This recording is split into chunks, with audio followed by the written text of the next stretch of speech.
So আজকে আমরা দেখাবো কিভাবে আপনি আপনার মার্ন স্ট্যাক ডেভেলপমেন্ট আরও খুব সুন্দরভাবে আগাইতে পারবেন। মানে হচ্ছে আপনি আপনার মার্ন স্ট্যাক ডেভেলপ করলেন, সব কিছু করলেন, বাট হোস্ট করলেন না, লাভ কী হইলো? আপনি সেই একটা নর্মাল ডেভেলপার থেকে গেলেন। আপনার সবসময় চিন্তা করা উচিত কীভাবে অ্যাটলিস্ট সব কিছু আপনি সবার সামনে দেখাবেন। তো এই ভিডিওতে আপনি কী দেখবেন? এই ভিডিওতে একদম আল্টিমেট সলিউশন দেখবেন কীভাবে আপনি মার্ন স্ট্যাক ওয়েবসাইট হোস্ট করতে পারেন এবং কীভাবে আপনি শোকেজ করতে পারেন। অবশ্যই এটা ফ্রি। রিমেম্বার, মানস্টিক যে কোনো ধরনের হোস্টিং কিন্তু অনেক ধরনের টাকা নিয়ে থাকে, প্লাস এটা হাইলি পেইড একটা ব্যাপার। কিন্তু কীভাবে খুব ফ্রিলি আপনি জাস্ট শোকেস পারপাস বা হয়তো বা এটা স্কেলিংয়ের জন্য না, কাউকে দেখানোর জন্য বা আপনার ক্লায়েন্টকে দেখানোর জন্য এই ব্যবস্থা করতে পারেন। কীভাবে করবেন সেটা আজকে দেখাবো। তো নট অনলি লাইক এটা একটা নর্মাল ভিডিও যে আমি হোস্ট করলাম আর দেখাই দিলাম, ব্যাপারটা এরকম না। আমি এখানে আলাপ করব কী কী এরর ফেস করতে পারেন, কোন জিনিসগুলো আপনি এই হোস্টিংয়ে ইউজ করতে পারবেন আর কোন জিনিসগুলো অ্যাভয়েড করবেন, সেই জিনিস নিয়েও আমরা আলোচনা করব। চলুন শুরু করা যাক। প্রথমে আপনি আপনার একটা GitHub অ্যাকাউন্ট খুলে নেবেন। যাদের GitHub সম্বন্ধে ধারণা আছে, অবশ্যই ধারণা থাকার কথা। তো GitHub-এর একটা অ্যাকাউন্ট খুলে নেবেন। তো তারপর যদি আপনার GitHub-এর অ্যাকাউন্ট খোলা থাকে, সেক্ষেত্রে আপনি সাইন ইন করবেন। তো ধরেন আমার একটা GitHub অ্যাকাউন্ট আমি সাইন ইন করা আছে, আমি সাইন ইন করলাম। সো আপনি আপনার যখন GitHub-এর অ্যাকাউন্টে চলে আসবেন, তখন আপনি একটা নিউ রিপোজিটরি তৈরি করবেন। ধরেন আমি একটা স্কুলের কাজ করতেছি, তো ওই স্কুলের অ্যাপটা আমি আপলোড দিব। এখন সেটা কিভাবে দিব? ধরেন ফর এক্সাম্পল একটা র্যান্ডম নাম দিলাম স্কুল। তো আমি যখন নিউ রিপোজিটরি ক্রিয়েট করলাম, তখন দেখবেন কিছু কমান্ড আমাকে এখানে সাজেস্ট করছে। তো অবশ্যই আপনার ডিভাইসে গিট ইনস্টল করা থাকা লাগবে। সো একটা ইম্পর্ট্যান্ট ব্যাপার হচ্ছে, মানে এটা ধরতে পারেন আপনার কাছে ইম্পর্ট্যান্ট, আবার না হতে পারে, বাট আমার কাছে এটা ইম্পর্ট্যান্ট। কেন? কারণ আপনি যখন কোনো একটা প্রজেক্ট বানাবেন, তখন চেষ্টা করবেন যেন ব্যাক এন্ড ফোল্ডার এবং ফ্রন্ট এন্ড ফোল্ডারটা আলাদা রাখতে। সো এটা হয় কি, যখন আপনি ব্যাক এন্ড এবং ফ্রন্ট এন্ড ফোল্ডারটা আলাদা করেন, তাহলে ব্যাক এন্ডটা আপনি কোনো একটা সার্ভারে আপলোড করতে পারবেন, ফ্রন্ট এন্ডটা অন্য কোনো সার্ভারে আপলোড করবেন, এবং ওটাই আমরা করতে যাচ্ছি। সো এটা একটু সুবিধা কাজের। সো এখন আপনি আপনার কোড বেসকে পুরোটা GitHub-এ আপলোড করে দিবেন। তো কীভাবে দিবেন? এখানে যা যা আছে জাস্ট ওইটাই আমরা লিখব git init, তারপরে আমরা দিব git add ডট দিব। এখানে git add readme.md আমি সেটা লাগবে না আমার। সো আমি git add ডট দিয়ে সম্পূর্ণ ফোল্ডার যা আছে সবগুলো আমি আপলোড করে দেবো git add ডট। এবার আমি একটা কমিট করব, ধরেন এইটাই আমি কপি করে নিলাম, git commit /m and the commit names. So আমি এবার ব্রাঞ্চ ক্রিয়েট করব, আমার একটা মেন ব্রাঞ্চ থাকবে। তো ব্রাঞ্চ ক্রিয়েট করা হয়ে গেল। এবার এই যে এই রিমোট যে অ্যাড্রেস আছে, এই অ্যাড্রেসে আমি রিমোটকে অ্যাড করে দিব। অ্যাড করা হয়ে গেল, এবার আমরা পুশ করে দিব। সো মেইন ব্রাঞ্চে পুশ করে দিব। সো এই তো পুশ হয়ে গেল। তো এখন যদি আমি রিলোড করি, তাহলে দেখেন এই যে ব্যাক এন্ড ফ্রন্ট এন্ড যা আছে আমার এখানে সব হাজির। তো চলেন এবার নেক্সট স্টেপে যাই। সেটা হচ্ছে আমরা প্রথমে ব্যাক এন্ডকে রেন্ডারে আপলোড করব। সো এবার আপনি যাবেন render.com। সো render.com, এখানে গেট স্টার্টেডে যাবেন। সো রেজিস্টার করার জন্য GitHub অ্যাকাউন্ট আমি প্রিফার করি, অন্যান্য অ্যাকাউন্ট দিয়ে আপনি চাইলে করতে পারেন GitHub। সো আমি যে অ্যাকাউন্ট অলরেডি আমি লগ ইন করেছিলাম মনে আছে, সো সেটাই আমাকে জাস্ট অথরাইজ করতে বলতেছে। সো অথরাইজ করব আমি। সো অথরাইজ হয়ে গেল। Create account, recent verification email.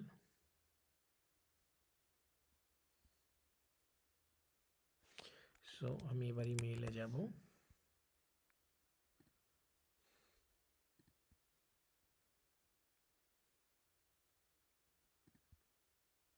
So ইমেইলে গিয়ে আমি ভেরিফাই করব। সো আপনি what should I call you, for example Shariar as my name for my I will for my company web app.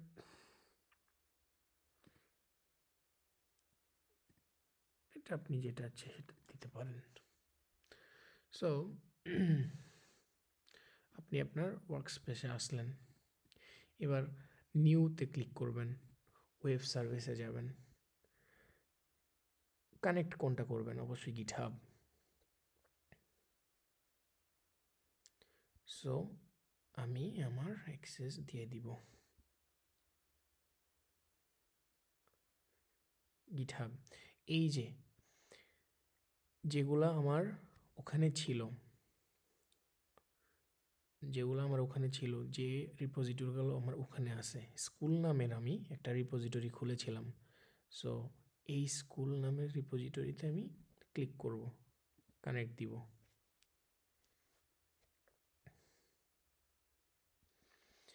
Name দিব school, node, main, root directory. So আমি যেহেতু backend folder আমার আছে, সেহেতু আমি ব্যাকএন্ড লিখব।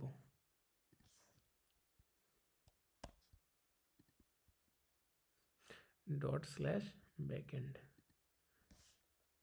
যেহেতু আমার প্যাকেজে আমি npm start দিয়ে আমি শুরু করি, আপনার ক্ষেত্রে ভিন্ন হতে পারে। আপনি যেটা দিয়ে আপনার প্রজেক্ট রান করেন সেটা আপনি এখানে দিবেন, যে কোনটা দিয়ে আপনি আপনার ব্যাকএন্ডকে রান করেন সেটা দিবেন।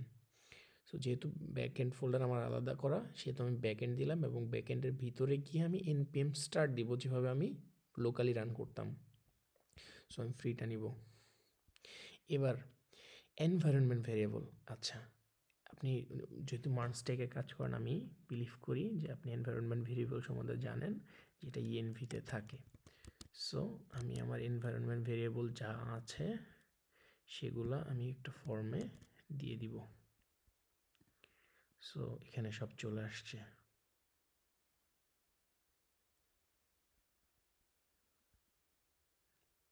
সো এবার আমি ডিপ্লয় ওয়েব সার্ভিস দিব।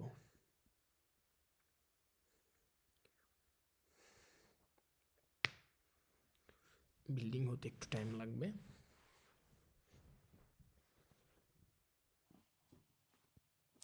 সব লগ দেখাচ্ছে কিভাবে কি করতেছে।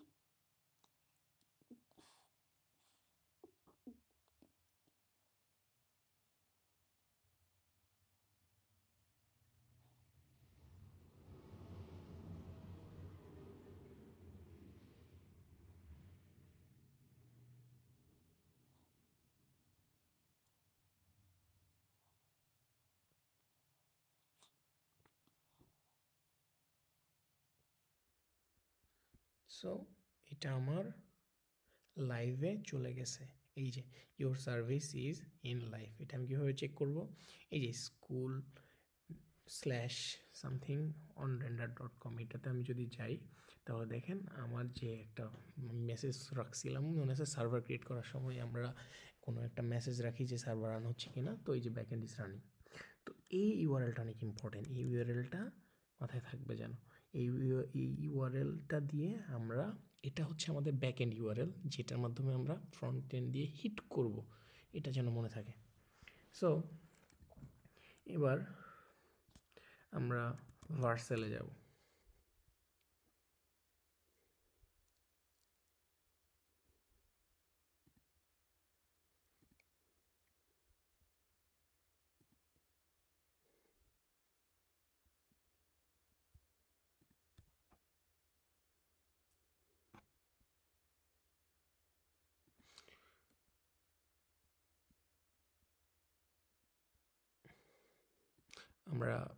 আমরা varsel.com/signup-এ যাব।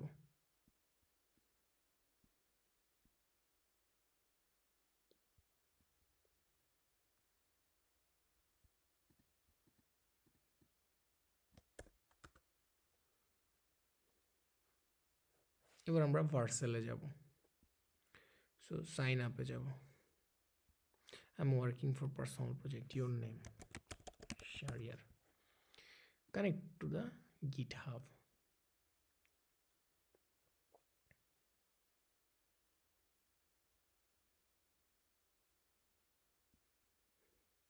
আচ্ছা, সো আমি কানেক্টেড করে ফেলছি। এবার আমি আমার ফ্রন্ট এন্ডটা ভার্সেলে অ্যাড করব। সো আমি এটা ইনস্টল দিয়ে দিব, ইয়েস, স্কুল ইম্পোর্ট দিব। এবার রুট ডিরেক্টরি, ফ্রন্ট এন্ডে যাব, এডিট দিয়ে ফ্রন্ট এন্ডে যাব, কারণ আমি ফ্রন্ট এন্ডটা শুধু বিল্ড করব। আর যা আছে এনভায়রনমেন্ট ভেরিয়েবল, এটা অনেক ইম্পর্টেন্ট। অবশ্যই আপনাদের কোনো এনভায়রনমেন্ট যদি ভেরিয়েবল থাকে সেটা অ্যাড করে দিবেন। মোস্ট ইম্পর্টেন্টলি আপনাদের এনভায়রনমেন্ট ভেরিয়েবল যেটা ফ্রন্ট এন্ডের জন্য থাকবে সেটা কিন্তু ব্যাক এন্ডের ইউআরএল। সো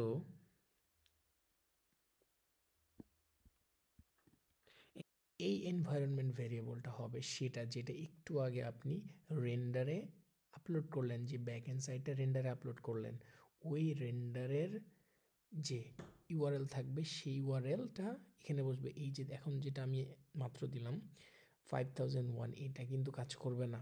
আপনি এখন ব্যাকএন্ড সার্ভার হিসেবে কোনটা ইউজ করতেছেন? ওই রেন্ডারকে ইউজ করতেছেন, যে রেন্ডারে মাত্র আপনি ব্যাকএন্ড সার্ভারটা আপলোড করলেন। এই যে এই ইউআরএলটা, ঠিক এই ইউআরএলটা আপনি কপি করবেন, কপি করে এখানে পেস্ট করে দেবেন।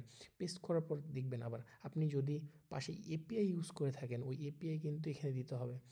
তো আর যদি এপিআই না ইউজ করেন তাহলে করবেন আপনার মানে যেভাবে আপনি আপনার প্রোগ্রামে ইউজ করছেন সেভাবে করবেন। তো তারপর ডিপ্লয়ে প্রেস করে দেবেন।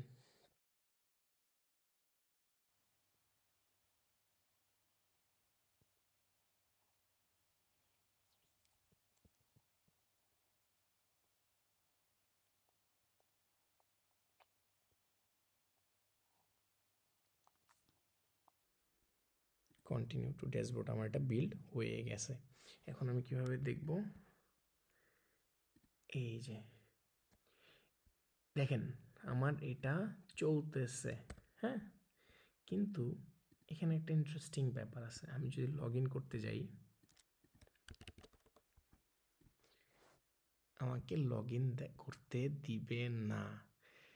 ভার্সেলের এবং রেন্ডারে সবাই আমরা আপলোড করতে পারি, বাট এই বিষয়ে অনেক আমরা ঝামেলায় পড়ে যাই।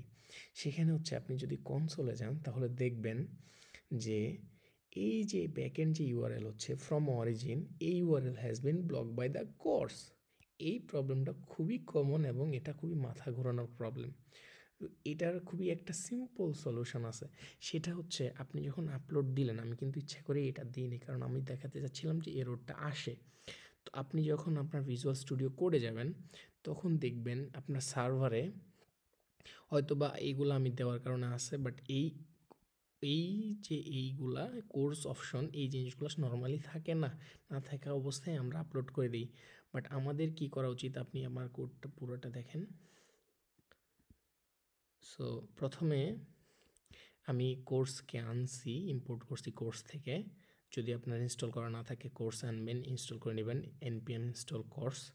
তারপর অ্যালাউড অরিজিন আপনি ডিফাইন করে দিবেন। আমার অলরেডি অরিজিন এগুলো ডিফাইন করা আছে, তো আমি একটা নতুন অরিজিন ডিফাইন করব, নতুন অরিজিন অ্যাড করব। তো কি সেটা?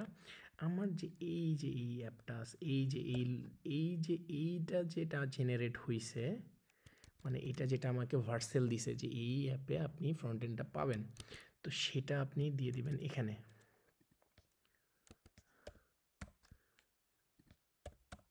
তো এটা যখন আপনি দিবেন তাহলে এই যে অ্যালাউড অরিজিন দিলেন, এটা কিন্তু কেবল ডিফাইন করলেন, এটা কিন্তু ব্যবহার করেন না এখনও। তো এই যে কোর্স অপশন অরিজিন, এই কলব্যাক টলব্যাক আপনার এত চিন্তা করতে হবে না, এগুলা কি, এগুলা আমি একটু এক্সট্রা দিছি বিভিন্ন কারণে। তো আপনি চাইলে এটা পুরাটাও দিতে পারেন, অথবা আপনি নর্মাল চ্যাটজিপিটিকে জাস্ট কোর্স কীভাবে দিতে হয় ওইটা আপনাকে দিয়ে দিবেন। নর্মালি এক লাইনের কোড দিয়ে দিবে, জাস্ট খালি কোর্সটা অ্যাড করবেন হচ্ছে কোনটা, এই যে এটা যেটা আছে, এই যে ওই জিনিসটাই জাস্ট আপনি এখানে অ্যাড করে দিবেন। তো এই জিনিসটা অ্যাড করে দেওয়ার পর আমি আবার একটু আপনি add git add dot git commit m course added git push দিয়ে দিলেন। সো যখন git push দিয়ে দিলেন তখন একটু সময় নেবে, একটু সময় নেওয়ার পর আপনি রিলোড দিয়ে দিবেন। এখনও কিন্তু ওরা বিল্ড করে নাই সম্ভবত। সো এই যে নট অ্যালাউড বাই কোর্স এখানে কিন্তু ভার্সেলেও কিন্তু দেখাচ্ছে, হ্যাঁ। তো একটু সময় নেবে, এরা বিল্ড করবে। তো অটোমেটিক বিল্ড অপশন আছে, আই হোপ একটু পরেই এটা চলে আসবে। ফার্স্ট কমিট সে বিল্ড করছে। এই যে ইভেন্টে যখন যাবেন তখন দেখবেন যে এই যে আপনার যে কমিট যেটা করছেন সেটা চলে আসছে, ও অটোমেটিক নিয়ে নিবে একটু পরে। নিউ কমিট ভে অটো ডিপ্লয়, ডিপ্লয় হয়ে যাবে, আপনার এটা চিন্তা করতে হবে না, ডিপ্লয় হয়ে যাবে। বাট আপনি যদি দেখেন logs,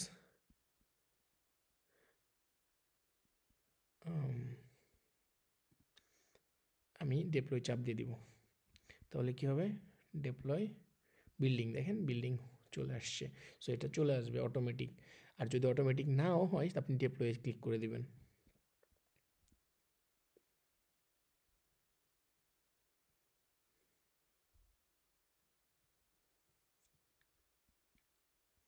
See deploying, again deploying.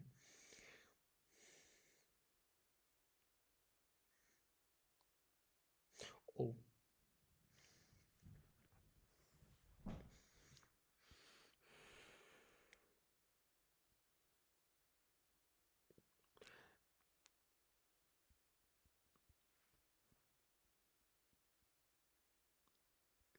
see automatic deploy হয়ে গেছে, ইউর সার্ভিস ইন লাইভ। এবার যদি আমি এটাকে আবার চাপ দিই, দেখেন কস্ট প্রবলেম চলে গেছে। এবার যদি আমি লগ ইন করি, সি আমার প্রোফাইল চলে আসছে। সো খুবই সহজ, এভাবে ডিপ্লয় করা খুবই সহজ, খুবই সহজ। যদি কোনো প্রবলেমে পড়েন কমেন্ট বক্সে জানাবেন, অবশ্যই আমি হেল্প করার চেষ্টা করব। আরেকটা ব্যাপার হচ্ছে, আরেকটা খুব ইম্পর্ট্যান্ট ব্যাপার, আমি যে লগ ইন করছি এই লগ ইন কিন্তু নর্মালি হয় না।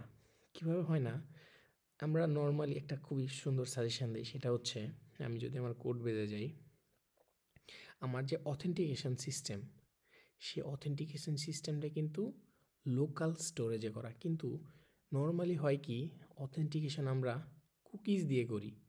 সো যদি কুকিজ দিয়ে করি তাহলে সেক্ষেত্রে কুকিজ কিন্তু থাকবে না, রিফ্রেশ হওয়ার সাথে সাথে চলে যাবে। তখন যে মিডল ওয়্যার আছে, এই যে মিডল ওয়্যার আছে, সেই মিডল ওয়্যার আনঅথরাইজড বলে দিবে। কিন্তু যদি আপনি লোকাল স্টোরেজে স্টোর করে রাখেন, যেমন আমি এখানে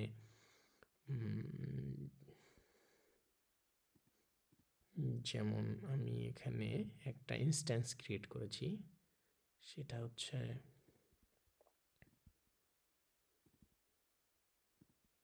ইউটিলিটিসে ইনস্ট্যান্স।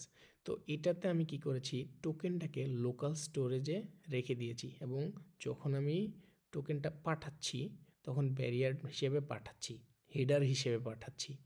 তো সে কী করতেছে, তখন টোকেনটা নিচ্ছে এবং লোকাল স্টোরেজ থেকে চেক করতেছে যে লোকাল স্টোরেজে আছে কি না। সো এই লোকাল স্টোরেজে যেমন আমি যখন লগ ইন করতেছি, ফর এক্সাম্পল দেখাই, আমি যখন লগ ইন করতেছি, লগ ইন পেজটা কোথায়, আমি যখন লগ ইন করতেছি তখন আমি লোকাল স্টোরেজকে আমার টোকেনটা দিয়ে দিচ্ছি, সেইটা আইটেম টোকেন। কিন্তু আমি যদি কুকিজে করতাম, আমার কিন্তু এটা এগুলা কিন্তু ভিপিএস সার্ভারে সব কিছুই চলে। টোকেন লোকাল স্টোরেজে স্টোর করেন অথবা আপনি কুকিজে স্টোর করেন, ডাজেন্ট ম্যাটার, ভিপিএসে খুব সুন্দরভাবে চলে। কিন্তু যখন আপনি ভার্সেলের মতো জায়গাতে আপনি যখন ডিপ্লয় করতে যান তখন কিন্তু কুকিজ দিয়ে কাজ হবে না, তখন আপনাকে লোকাল স্টোরেজে সেট করে দিতে হবে কুকিজ। সো এই ছিল আপনার এই ছিল আমার entire video about hosting and কিছু টিপস অ্যান্ড ট্রিক্স যেগুলো আমি প্রবলেম ফেস করছি। আমি চেষ্টা করেছি আমার সর্বোচ্চ দিয়ে কীভাবে প্রবলেম সলভ করা যায়, কীভাবে খুব সুন্দরভাবে ফ্রিতে হোস্ট করা যায় এবং আপনি চাইলে আপনার ক্লায়েন্টকে এভাবেও দেখাইতে পারবেন। ধন্যবাদ আজকে। আশা করি আমার ভিডিও আপনার ভালো লাগে থাকলে একটা লাইক, একটা কমেন্ট দিয়েন আর সাবস্ক্রাইব করতে চাইলে করেন। ধন্যবাদ।